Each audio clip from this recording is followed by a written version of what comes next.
My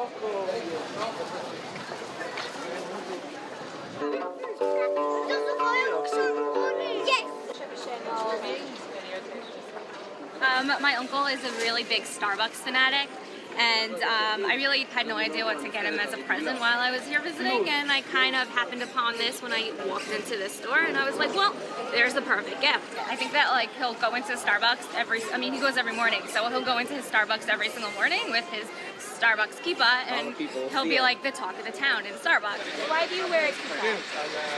Because we love God. I got these for my dad because he loved him sports. What's on that kippah? Super Jew. Instead of Superman, Super Jew.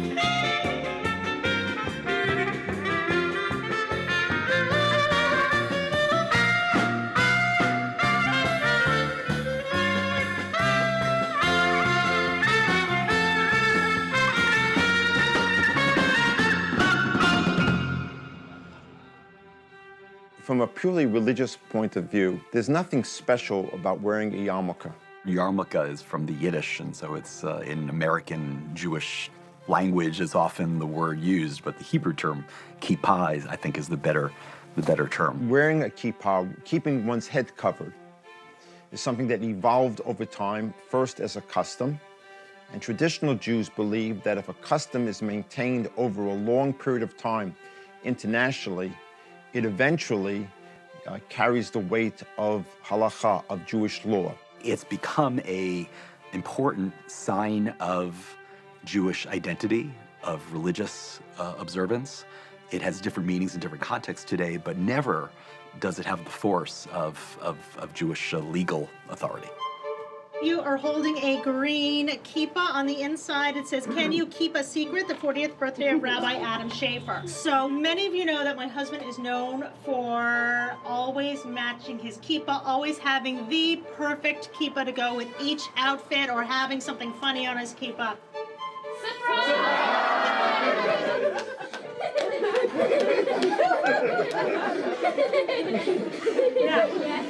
Okay, wait, turn around. When I first moved to Jerusalem for my first year of rabbinic school 13 years ago, I made the decision to wear a kippah all the time and not just when I was going to religious services. It was nice to feel like people were able to identify me proudly as someone Jewish. So it makes me really conscious of where I'm at and how I behave in the world, because I really feel like people know who I am and what I do, and they put my actions in with that. Every Jew has the Yetzer Hara and the Yetzer Tov. Yetzer Tov means good, and that's like, you have the good angel on your shoulder, and then you have Yetzer Hara, which is the bad devil on your shoulder. So a kippah is supposed to remind you that you should always be aware of your surroundings, and you should always be a good Jew and make God's name great. Everyone in my school wears a kippah all the time. It's mandatory. If a rabbi sees you not wearing a kippah, they'll tell you to put on a kippah right away. There's no excuses for it, really.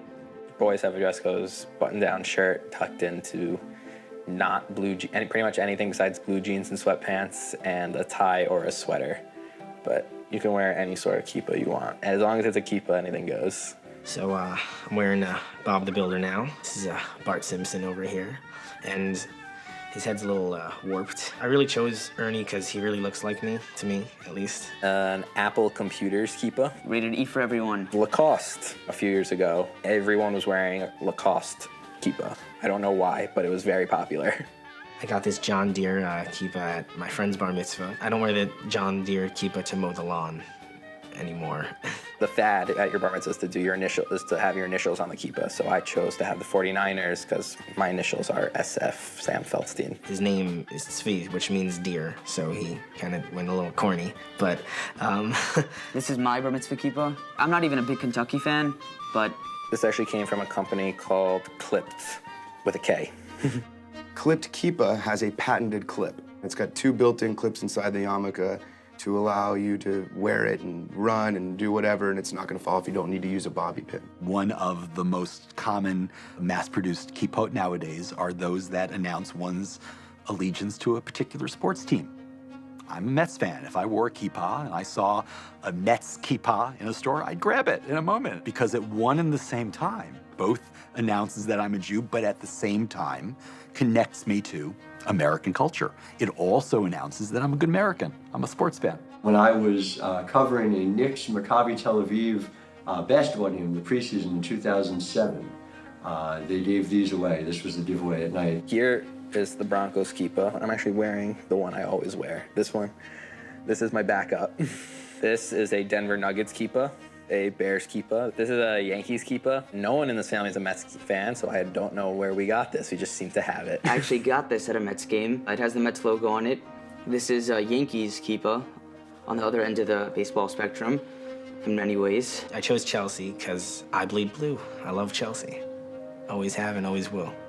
I don't know who came up with the idea, the first one, to put a team logo on it. But I think that's a reflection of good entrepreneurial spirit, recognizing an affinity of a focus group for a certain product, and providing them with the means to express their affinity for their team through wearing that kippah. The way Pro Kippah came about was the emblem source already having retail licenses with Major League Baseball for patches. We decided that we would use the clip from Clipped Kippah, joint venturing with them to put the clip inside the yarmulke and try to get a licensed yarmulke through Major League Baseball. It was a hit right off. We probably sold between 5,000 and 10,000 yarmulkes in our first year. And doing it classy, doing it the right way. Nice packaging, nice yarmulke, nice fabric, nice patch, nice logo. Is there anything wrong religiously, someone wearing the logo on the yarmulke? To that I'd say two things. First of all, that the yarmulke is a hat. It's a garment, and it's not a religious item. And the other piece is, if by virtue of the fact that a kid feels comfortable wearing that logo of his team, he ends up wearing a yarmulke, that's on the side of the angels, not the California angels, the side of the angels by virtue of the fact that at the end of the day, he keeps his head covered. So I don't see anything wrong with that. And, you know, capitalism has its ups and downs, but if capitalism, the profit motive, ends up with people becoming more observant of their faith, sounds good to me.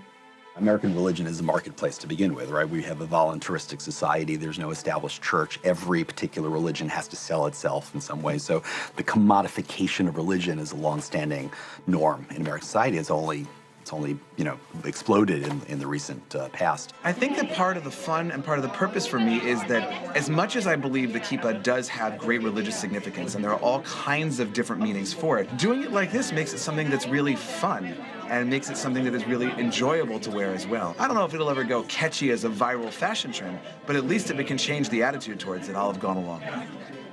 Things like a Knicks yarmulke, a Mets yarmulke, an Obama yarmulke, you see a combination not just of the acceptance of Judaism in America, but the acceptance of America into Judaism.